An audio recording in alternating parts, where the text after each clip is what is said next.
Hi, I'm Mitchell Howard, Technical Manager of ATC.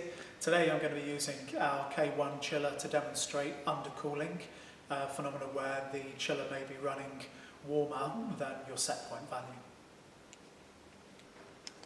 Dependent on your specific model of chiller, whether it's water-cooled or air-cooled, will depend on what you need to check. If you have an air-cooled chiller, like this K1 demonstrator, you'll need to check inside that the condenser fan is still rotating and that it hasn't seized when the chiller is on and running. If you have a water-cooled chiller, you'll need to check that the house water supply is running at cooler than 26 Celsius, at 10 litres a minute or more, and with a net positive pressure. Depending on the model of your chiller, it may be air-cooled or water-cooled. This particular K1 is air-cooled. As you can see, there's a fan inside it.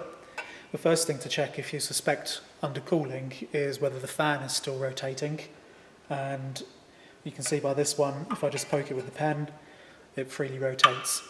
If you have a house water-cooled chiller, you need to check the specification of your house water, which ought to be 26 Celsius or cooler, and a flow rate of at least 10 litres a minute at net positive pressure.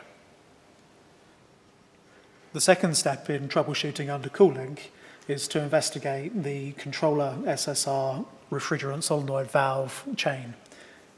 To start, we look at the controller, and you should hear a clicking noise in conjunction with a red light appearing on the front of the controller. On this particular K1 with a K39 controller, the red lamp ought to appear beside the number 2.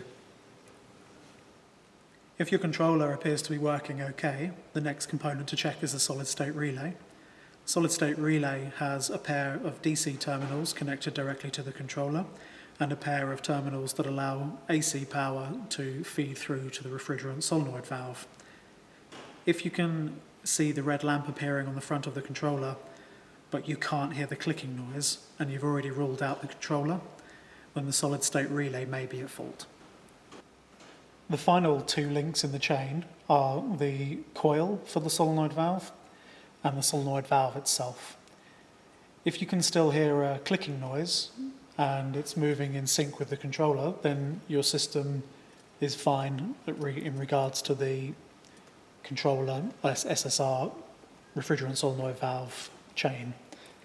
If not, then, and you've proven that the SSR and the controller are not at fault, then it could be that either the blue coil has failed, maybe a slightly different colour or shape on your model of chiller, and the refrigerant solenoid valve itself has a shaft inside which needs to slide up and down. It can become seized depending on usage conditions. It's something that can be partially replaced or replaced in full. The third possibility for undercooling is a higher ambient temperature.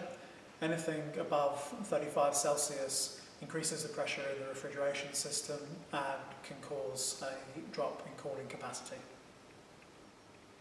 The fourth thing to check is that your application hasn't changed in any way.